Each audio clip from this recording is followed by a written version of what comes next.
everybody. My name is Paul Sutter. I'm the Master Cheesemaker of Natural Pastures Cheese. And what I'm going to do now, so I'm a cheesemaker originally from Switzerland. Been a cheesemaker for 35 years or some. And yeah, what I'm going to do here is a quick presentation how the first step of cheese making happens with pretty much every cheese. So we heat up the milk, we pasteurize the milk, and then we basically heat it up to 32 degrees. And we add culture. Culture is basically made freeze-dried skim milk that they grow in the lab to specific for the type of cheese you make. We buy it like this. And so you add this to the milk, you let it sit, and basically the culture activates itself. And then when it's ready, and it's all it looks, you can open this up. Just powder, freeze-dried. So we add that to the milk, then we stir it up.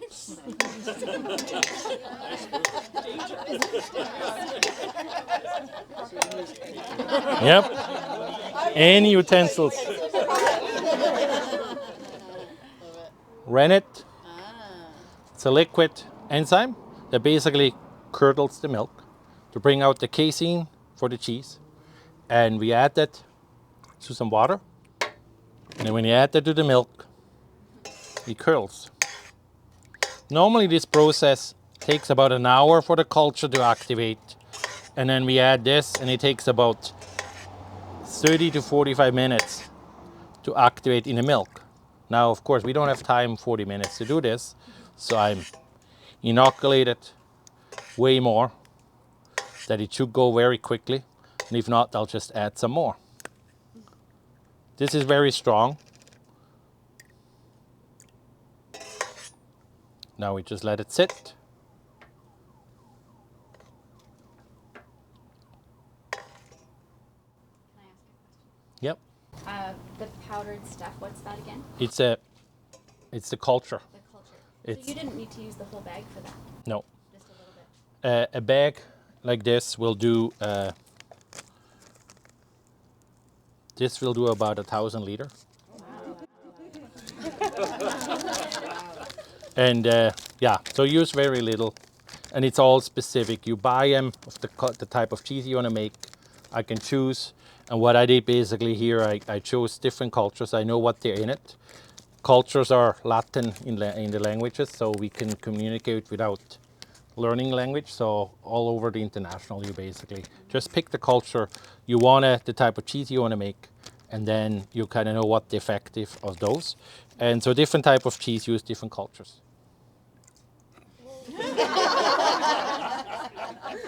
Supercharged. It's taking too long. What temperature is that? This is now higher, 37 degrees. But that also actually should make it faster. And what is the rennet made out of? This one is made out of calf enzyme stomachs, so the enzyme out of the calf. Or mainly we use is the microbial enzyme. It's a lab-grown fungus. And then there's other ones out there, they're vegetable rennets, who basically able to coagulate the milk. And which ones do you use for which cheese? Trade secret. Nice try. No, there's certain rennets work better for certain cheeses. So, you know, like in Switzerland, the Swiss Emmental can only be made with actual microbial rennets. It doesn't work. It gets a side effect in the aging. And with us, we had to basically realize we went for the microbial rennet, so then the people are kind of animal cautious, feel like, you know, you use it, so right off the bat. Plus, it's cheaper than microbial rennet. And so that's what we did. We used that. And then it didn't work as good for the buffalo milk. So then we basically had to switch back for mainly the mozzarella is made with the calf rennet. Okay, now you can see, and if you want to come closer with your camera, now it curdles. It's like a cello. That's why I have the knife, so I can actually show you how it curdles. Yeah, And then what we basically do is, depends what cheese we make, that's where we curdle differently, stronger or not, because it all has an effect eventually how hard the cheese is or how soft you want to be. So then once it's basically curdled enough, we cut with a knife, and now we separate the whey and the cheese from each other. And then what's here, if we big cut is a soft cheese, small cut is hard cheese. And as I cut each curd, we call it still curd, even it's not really the edible curd we know from poutine, but this is the first stage of cheese curds. And the rennet keeps on working as I cut here. And in the back, the people that go for a tour, you see we have some vats we cut by hand, and then we got some brand new equipment from Switzerland, and you just press the button and do the job for you. It's really nice. Oh yeah. I forgot to introduce my assistant. She's from Switzerland. She's a cheesemaker trained in Switzerland, and she's here for 18 months basically in Canada to work with us to get experience. I bring Swiss cheesemaker in pretty much every year, a new person, sometimes two people overlapping. And what that does, it gives me, for them, an experience, learn the language, and it also gives me an instant person that knows how to make the cheese, that I always have this extra reliable person here. Cheesemaker, unfortunately, is not a trade yet. It should be a trade in Canada that equal to a baker or a winemaker, in my opinion, that is acknowledged in a red seal. Because it's, you know, when I called way back when I immigrated to Canada, when I called, oh, well, cheesemaker's not a job, it's a low skill. I said, no. I said, you got this wrong, lady. Yeah, so, you know, now, a process, then we add water to the milk to dilute the milk sugar. Because this way, the bacteria now break down the milk sugar in the cheese. And when the milk sugar is broken down, the cheese process is finished. And we stir and we cook the cheese. And the more we cook, the more we stir, the harder the cheese gets. And that's big. And the bacteria we use are also some like medium temperature, like a 30, 38, and some like hot. So then we have to take the bacteria that like hot. So as I cook here now, you can see it shrinks and the acidity works. The cheese gets rid of more whey, so it's firmer and firmer. And the whole process from the beginning, this is about the 3-4 hour process until we have it into the mold. Especially if it's a hard cheese, gets stirred long. We pour it into a mold.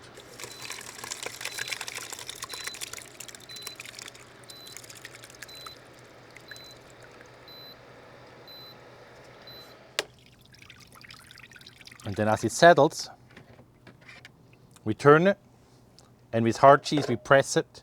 Soft cheese, the brie, we just let it sit like this. And as we turn it, like we see here with the example I made this morning, as I turn this and it settles over the next 20 hours, it basically turns out like this. And now internal, this doesn't have bacteria in it because I just cheated like I did here with some acid and some liquid. But in the real world, the cheese then has the bacteria in it, no acid left or no sugar left. And then we put this in salt brine, and then we let it age on racks, and the white stuff grows on the outside. And that's it.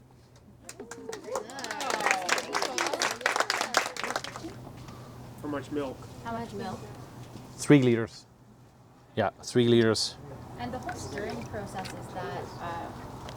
is that taken care of by human hands or machines? When we do the brie, it's human hands because we got those 300 liter vats, like a bathtub type, and then you stir by hand. And then if it's a big vat, a paddle.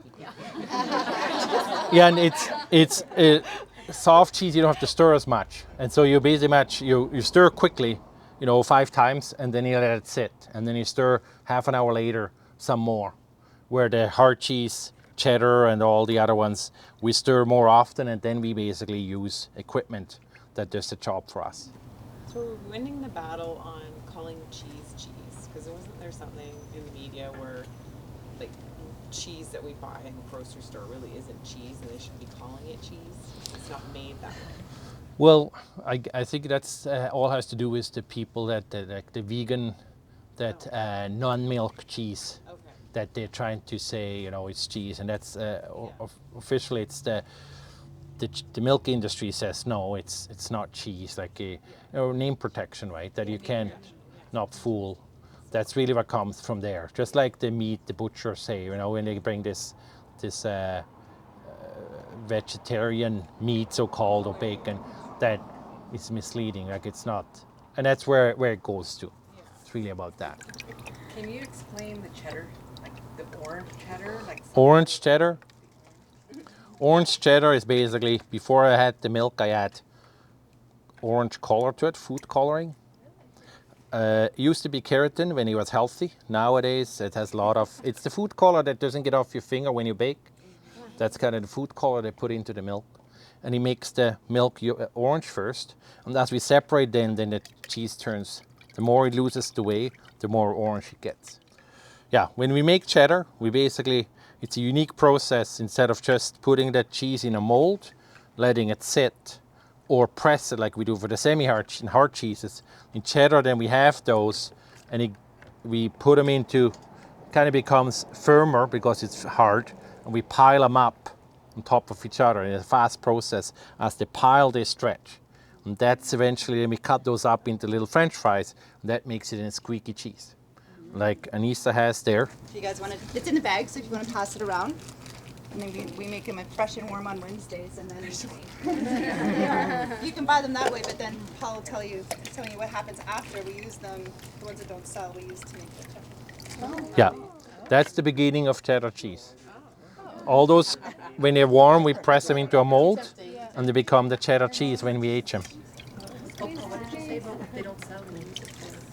Oh, we make basically the cheese curds we make, and the ones we don't use for selling as fresh curds gets pressed in a mold, and then we age them after, and then they become cheddar cheese.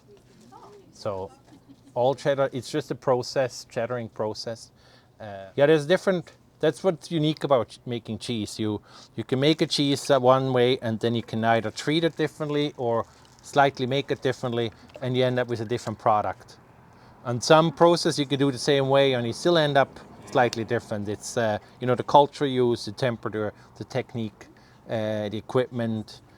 Some of it also what we have here in the valley. We got good air, so we get the milk from the valley. It's special from the farm coming in with the cows. We notice what the cows eat, and then it just transforms it into the cheese we make here. That it's unique, that we established over those years. I really tried to use the culture that works best with the milk we have here, that I can put together a product that it's special. Then I use local herbs, like the habanero, to make a local habanero. Yeah, Natural Pastures supports a lot of farms. Is there anything that you can do with the whey? With the whey, the only thing left is to make ricotta out of here. So if you heat this up to 90 degrees and you basically add acid, so what I had in this thing, you add some more to it. Now the whey protein will come out. And so then you also can drink it. It's good. Protein powder for the gym freaks? Yeah. Yeah, well, the people that work here, we always tell them is that you get a paid workout and a free sauna, and all you can drink whey. So you don't have to buy stuff. What would you say is the hardest cheese to make? One of the hardest one is probably water buffalo mozzarella, because it's so unique the way the water buffalo works, that you get the right process. The ball stretches, because we make a similar cheese like this, fresh, and then we cut it up and now you melt it. And to get that process right, that the separation of the whey and the calcium in it, the scientific aspect is very hard. And then it fluctuates, depends what the farmer feeds the cows. And because we have only one farmer here, that's the benefit but a disadvantage us that we didn't realize. And some days, like we have to sometimes have to tell him, you need to feed your cows more protein. And if it's hot like this, we kind of watch, or in the fall, not enough hay. And then we know what the buffalo do, then they keep protein back.